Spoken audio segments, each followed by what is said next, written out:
Hi, my name is Jane, and I'm going to tell you the craziest story you've ever heard. Part of it is that I fell in love with my dad's crush. It had started out like any other day. The sun was shining, the birds were chirping, and my dad was yelling his head off at me. I was in the kitchen making breakfast for Dad when he ran into the kitchen. "What's this?" He waved my science exam in my face. Oh, damn. Where did he get that? That's the only way a stupid girl like you can make good money.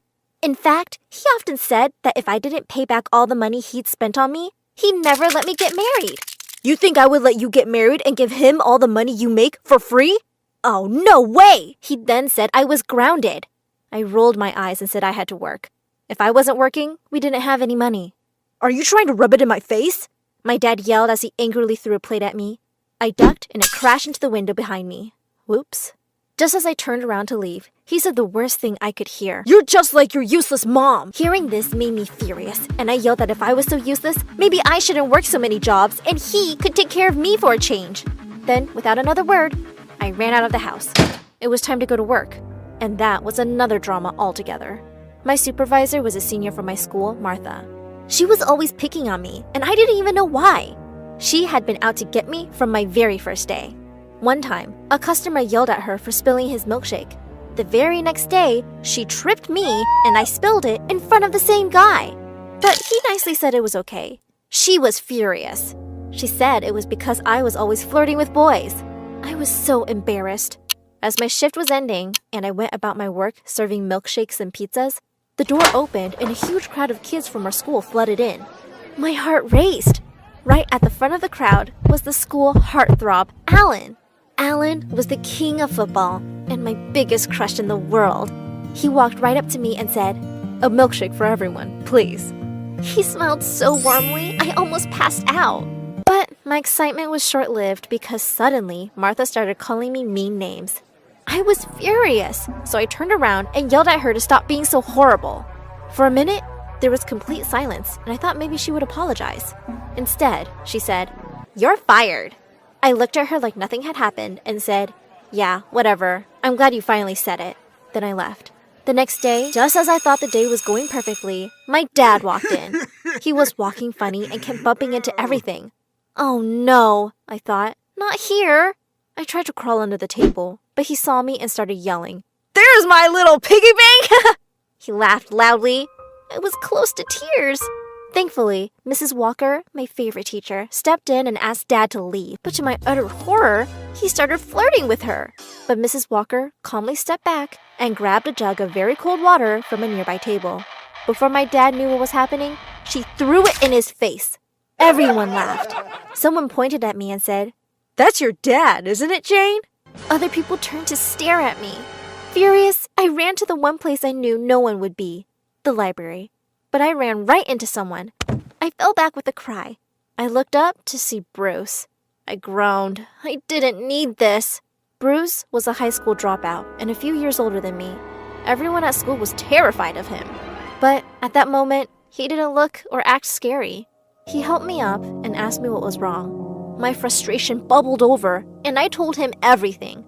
He looked at me with serious eyes and simply said, "My mom's like that. She sucks." Somehow, the two of us became instant friends. He walked me home, and for a few days, we hung out together a lot. It was the best week of my life. But then it all came crashing down. One day, as I got home, I walked into the lounge and found my dad kissing a woman. "Ew, gross!"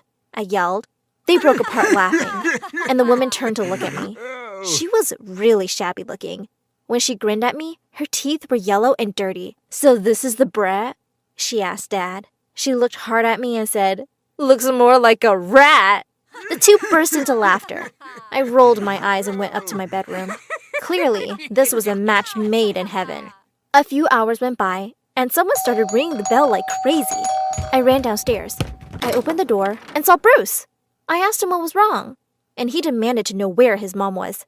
"How could I possibly know? She's your mom," I laughed. He frowned and pushed past me into the house. "I saw her come here," he said, and then showed me a picture of his mom. It was the bimbo from this afternoon. Oh my gosh! We started looking for her, but she wasn't here. Neither was my dad. I told him to wait with me. "They'll be back soon," I said. but they didn't show up. He gave up and went home. The next day, when the bell rang, I rushed to the door, hoping it would be Dad. But it was a crowd of people.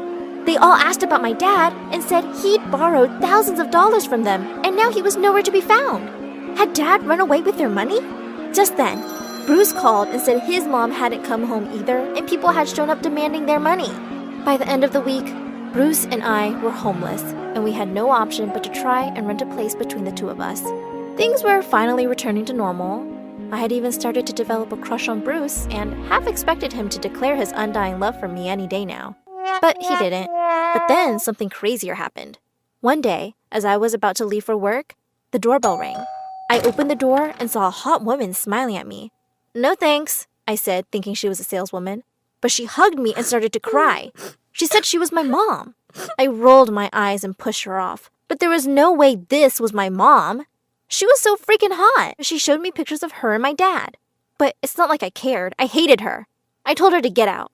"You don't care about me," I said, pushing her out the door. But just then, Bruce walked in and helped her up. He started to insist that we let her stay. I was disgusted and said that wasn't happening. But he said we could at least allow it for a few days. Mom just batted her eyelashes at Bruce and smiled flirtatiously. To my horror, Bruce blushed. I wanted to gag. The weeks following were a living hell. Mom had Bruce wrapped around her finger, and he practically wagged his tail every time he saw her. Then one day, Bruce announced he was giving the home to my mom. I was horrified. How could he do that without asking me first? But it was too late. The very next day, when Bruce and I got home, we saw Mom in the lounge with some guy 10 years younger than her. They were holding hands and smiling at each other. I started to laugh. Damn karma. Bruce tried to beat the guy up, but Mom laughed at them and kicked Bruce out. She said he'd served his purpose. Then she turned to me and smiled. "Sweetie, you can stay if you want." I rolled my eyes and went to my room. But living with Mom was horrible. She kept throwing huge parties at home. And every time she threw a party, I was locked up in a cupboard. The 5th time she did that, though. I got really mad, and the next morning, as she lay passed out on the couch, I called the cops. They took her and her stupid young boyfriend away. Now that I lived alone, I could finally focus on my college applications. I was in my senior year, and I was thrilled. But then, of course, something wacky happened. One day, I got home, and my mom was sitting inside. Ah! I demanded to know what she was doing there. She laughed and said she needed a place to stay. From the looks of it, she was never going to leave me alone. There was only one way to get rid of her and all the drama. I decided to leave town. When I turned 18, I decided to move away. But as soon as I arrived in a new town, I realized what a horrible idea it was. I was homeless again. But to my luck, as I roamed around outside the grocery store, I saw a very pretty girl, a few years older than me, looking at me. But suddenly, a boy pushed me to the ground and tried to run away with my bag. I jumped up, but to my surprise, the girl had already grabbed him and taken my bag from him. Then she came over to me and introduced herself. She said her name was Bella. I asked if she could help me look for a place, and she said, "Why don't you come live with me?" She said she was renting a place from an annoying man who was always trying to flirt with her. Then she laughed and said, "Well, I got lower rent because he has a crush on me." I laughed and agreed. When her landlord came, I was shocked to see that the creep was none other than my dad. Ew, gross! I almost attacked my dad when I saw him. "How could you just run away?" I demanded. He laughed and said, "I'll let you stay here instead." I was out of options, so I agreed. I asked him if he was still with Bruce's mom, and he rolled his eyes and said he was. "She finds me no matter how hard I try to get away." For a while, we stayed out of each other's way, and things were fine. Except that I had started crushing on Bella. She was so cute and dressed like a model, but there was nothing I could do about it. But when I came back from work one day, I was horrified to see Bella was reading my diary. My diary had everything in it about how much I loved her. She saw me come in, and I said I could explain, but she wouldn't stop laughing. Then she walked over to me and kissed me on the cheek and said she thought I was cute. But before I could respond, I heard a scream. "What's going on here?" It was Dad. He looked furious. He started to demand that I leave the house immediately or he would throw Bella out too. Bella looked at me sadly and said that I should leave. I was heartbroken, but I knew what I was going to do. I had looked up where Dad and Bruce's mom were living. so I ran straight over. I told her everything about how Dad had a crush on Bella. She was so angry, she literally grabbed a rolling pin and ran over to the apartment. We found Bella trying to kick Dad out, and Bruce's mom started chasing him all over the block. Then she said, "Don't bother coming home." Dad tried to apologize, but she wasn't having it. She said she was tired of his nonsense. Dad had no choice but to leave, as apparently, the place was also under her name. And you! She turned to me. If you want to stay, you best find me my son. I know he's in town. After a few weeks, it finally occurred to me that the best place to look for Bruce would be the library. Sure enough, I finally found him. At first, he told me to get lost, but I told him his mom wanted him back and wanted to give him money. He agreed and followed me. To my horror, though, the minute he and Bella saw each other, they hugged. I stared at them. Bella was saying to him, "I missed you, babe." And Bruce was apologizing for breaking up with her. To make matters worse, Bruce turned to me and said, Thank you for bringing us back together. His mom appeared and said she'd promised to let me stay, so she would. I ended up moving into her house. Thankfully, she had changed a lot after Dad's horrible behavior, and I finally got a normal life. My own parents had completely disappeared from my life, and Bruce and Bella had started dating again. But I wasn't mad. I was just looking forward to a normal college experience. Am I wrong for not wanting to name our first child Black? My partner and I are having our first child, and I stupidly made a deal with them where they got to name our child if it was a boy and I got to name it if it was a girl. I know, I messed up. Well, we are having a boy, and the names my partner are coming up with are not for me. I have managed to convince them to forget the deal we made, so at least that element is gone. But this does still mean they seem to have a little more say than I do in the situation. Anyway, the name they are really eager to use is Black. We both want something a bit different without being too hippity-dippity, and this is the outcome. The reasoning is something along the lines of, colors as names are already a thing. Violet, blue, and black is just a cool color. They just think it sounds really cool. However, I think it's a bit odd since we are both white. It just seems to me like, yeah, it's a color, but it's more than that. It's a race, and a race is a pretty sensitive topic. They think this is crazy logic. That has nothing to do with race, and making it about race is absurd. Just to clarify, we will not name our child anything we both don't agree on, but this convo has now become more about whether or not the name is just a color or something more charged, and neither of us can really see from the other's perspective.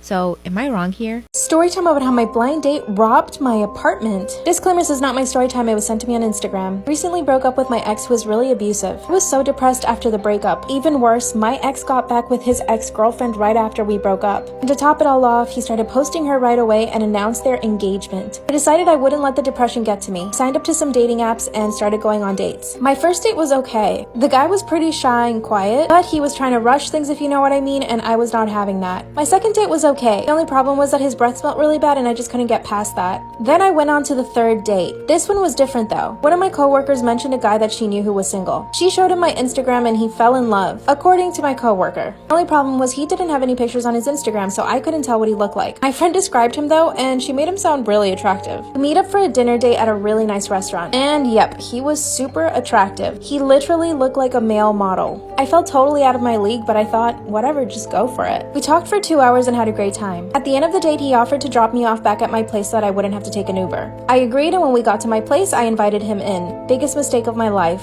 Oh, I forgot to mention, I earn a pretty good living, so I have a nice apartment and nice things. When he came into my apartment, he kept talking about how pretty everything was. He kept saying things like, wow, that must have been really expensive. He even asked me how much I paid for my rug. Went to the bathroom and left him alone. When I came out, he said he had to leave. Basically ran away. Part 2 is up. Part 2 of how my blind date robbed my apartment. After my date ran out of my apartment, I got a really bad feeling. Disclaimer, this is not my story time, it was sent to me on Instagram. I decided to send him a message and ask him if he was okay. And he gave me a really weak excuse. He said he needed to go home to get some work done. I knew that he was totally lying. Fortunately, I didn't check my apartment to see if anything was gone. Instead, I went to the gym, got home, and went straight to bed. Texted my coworker letting her know how the date went. When I told her it was weird the way he ran away from my house, she told me that she had heard he kind of had some weird behavior in the past, and I asked her what kind of weird behavior. That's when she told me she knew his ex, and that she had accused him of being a con man. I had to laugh it off because I just couldn't believe that I knew someone who was like that. I went to sleep, and unfortunately, I sleep with earplugs, so I can't hear what's going on. I also use a sleep mask over my eyes, so I can't see if there's any light. By the way, I do live by myself. I wake up the next morning, open my bedroom door, only to see that my stuff is gone. My television was gone, my laptop, my vacuum, even my kitchen appliances like my blender and a toaster. I ran to my purse and my wallet was also gone. I had a beautiful Cartier watch on my dining table, that was gone too. And weirdly enough, so was my rug. I instantly knew that it had to be him. Ran over to the front door of my apartment and I noticed that my backup keys were gone. I had them hanging on a hook by the door the night before, and I hadn't noticed that it was gone after he left. No wonder he ran out of my apartment. Called the police and they arrived within a few minutes. Part 3 is up. Part 3 of how my blind date robbed my apartment. Disclaimer, this is not my story time, it was sent to me on Instagram. As soon as I realized I had been robbed, I called the cops. Came over and checked everything. Told them the backup keys for my apartment were missing and that I knew who had taken them. Gave them all the information that I knew about my blind date. That's when it dawned on me that I had the Ring doorbell. I got all the footage from my phone and I showed it to them. And there it was, plain as day. The same guy I had gone on a date with the night before was on my Ring doorbell stealing all of my stuff. He didn't even bother to change his clothes. The video shows him using my key that he stole from my apartment to open my door at 3 a.m. It only took him 15 minutes to steal everything he wanted. Scariest part though was that we saw him walk over to my bedroom door. It was like he was debating whether or not to open my door. And if you're wondering if anyone else saw him, no. My apartment is pretty secluded. My front door leads to the street, so he had easy access and a quick way to get out. I tell my coworker everything and she begins to cry and apologizes for having introduced me to him. She said that she had no idea. The cops even went and questioned her about it. They thought they might have both been in on it, but I never thought that. 4 days after the robbery, the cops come back to my house. That's when they told me he had a really shady history. He had been in jail several times for robbery and a bunch of other things. His ex even reached out to me. She told me he stole all of her things and her money, and that he had been stalking her for weeks. They finally arrested him but let him out on bail. It's crazy to me that this guy is still on the street, debating whether or not to move to a different apartment. I'm so scared of this guy. What do you guys think I should do? I'm so afraid.